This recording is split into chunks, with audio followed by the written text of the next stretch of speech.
Del Señor. ¿Qué puede ser con el permiso del Señor? ¿Con qué permiso usted viene acá? Yo pregunto, ¿con qué permiso usted viene acá? Con el permiso de autoridad. No. Nosotros somos una iglesia. Y como iglesia está establecido que es el Ministerio de Asociaciones que tiene que venir acá, no la policía. La PNR no tiene autoridad ni potestad para tratar los asuntos. Esto es una iglesia. Me lo dijo que era para casa y ahora cuando me van a La estrategia de intimidación es una de las mayores que ellos usan. Ellos llegan a tal momento a intimidar tanto al pastor a través de interrogatorios, citaciones y amenazas para el gobierno.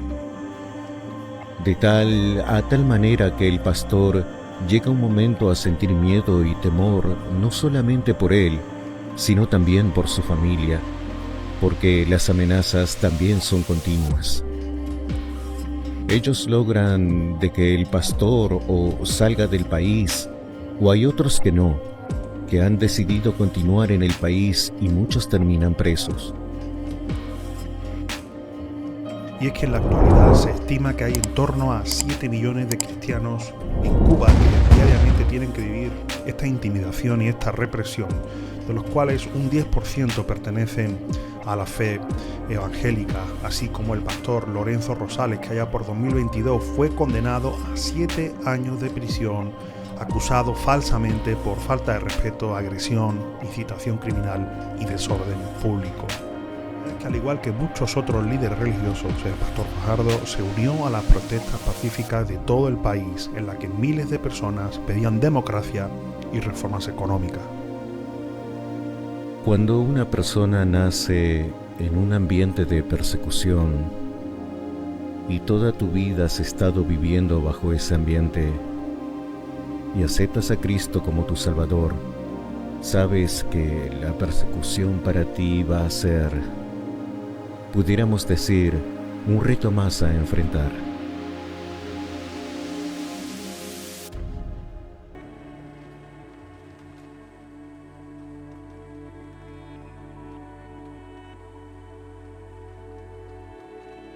Tuve la oportunidad de pastorear varias regiones de mi país y cada una de ellas tuvo trabajo, sus desafíos también.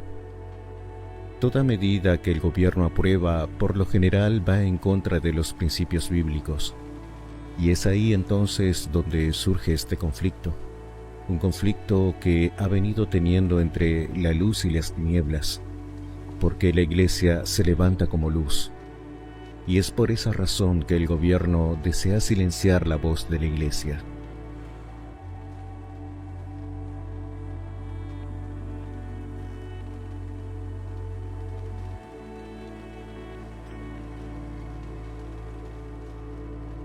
Tuve la oportunidad de pastorear una iglesia en la cual se nos amenazó que iban a confiscar la iglesia, nos la iban a quitar, porque es así. El gobierno permite que se pueda dar cultos en las salas de las casas. Entonces un hermano vio la posibilidad de que tuvieran ese local ahí de reunión, solo que la membresía comenzó a crecer. Ya la sala queda chiquita. Entonces, ¿qué haces? Hay lugares como el pastor que comenzó así siendo una casa y se fueron rompiendo las paredes de la casa porque la iglesia comenzó a crecer y se llegó a tener todo el espacio de la casa como culto, como templo, como casa, porque ya no había un lugar en el que había pasado, sino que todo era la iglesia. Y es cuando comienzan las amenazas de que nos iban a confiscar el lugar. ¿Por qué? Porque ellos dicen, no es porque dan culto, sino es porque ustedes han hecho modificaciones en la vivienda. Allí comenzó realmente una persecución e interrogatorios en la vivienda y muchas amenazas.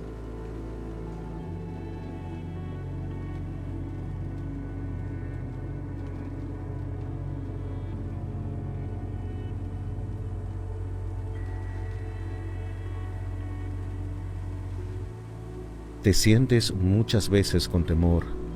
Te sientes muchas veces nervioso y con esa responsabilidad que Dios te entregó esa casa en tus manos, que si la pierdes, la iglesia del Señor, se está perdiendo el local de la iglesia que Dios te entregó.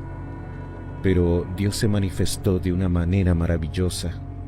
Estábamos en casa cuando llegó alguien con un abogado para ayudarnos con los trámites legales sin que tuviéramos que pagar nada, porque no teníamos dinero.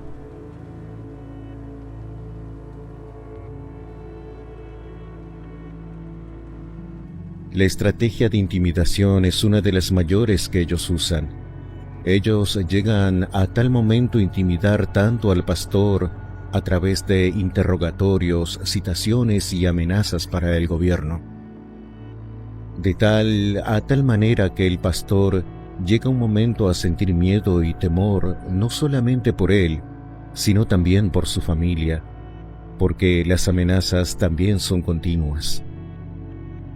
Ellos logran de que el pastor o salga del país, o hay otros que no, que han decidido continuar en el país y muchos terminan presos. Pero sé que hay muchos pastores más que han demolido el templo o han pasado por situaciones difíciles, pero no han dejado de predicar. Le han demolido el templo, pero se han congregado aún debajo de una mata. Ese ha sido su templo, ese ha sido su culto y Dios ha hecho cosas maravillosas. Y como siempre, os invito a que os paséis por la página web de puertasabiertas.org y visitéis el perfil de Cuba, que actualmente ocupa la posición número 26. Ha estado escalando en los últimos años, tristemente, para nuestros hermanos en Cuba, cuyo motor principal es la paranoia dictatorial, es decir, nace directamente del gobierno y del Estado por su ideología, la persecución hacia la Iglesia del Señor, aunque también tenemos opresión comunista con tinte postcomunista y la intolerancia secular. Y es que desde 1959 el Partido Comunista gobierna Cuba e intenta controlar la Iglesia. El gobierno responde con dureza a cualquiera que se le oponga, sean líderes religiosos o activistas cristianos que critican al régimen, ya que pueden ser interrogados, detenidos o encarcelados. También sufren campañas de difamación, restricciones para viajar, acoso, que puede incluir violencia y daños a los edificios de las iglesias. Por eso yo quiero invitarte a que te sumes a la oración a favor de nuestros hermanos perseguidos en Cuba y que oremos por los líderes de la iglesia en el país y que pueden ser objeto de vigilancia de abusos por parte de las autoridades estatales.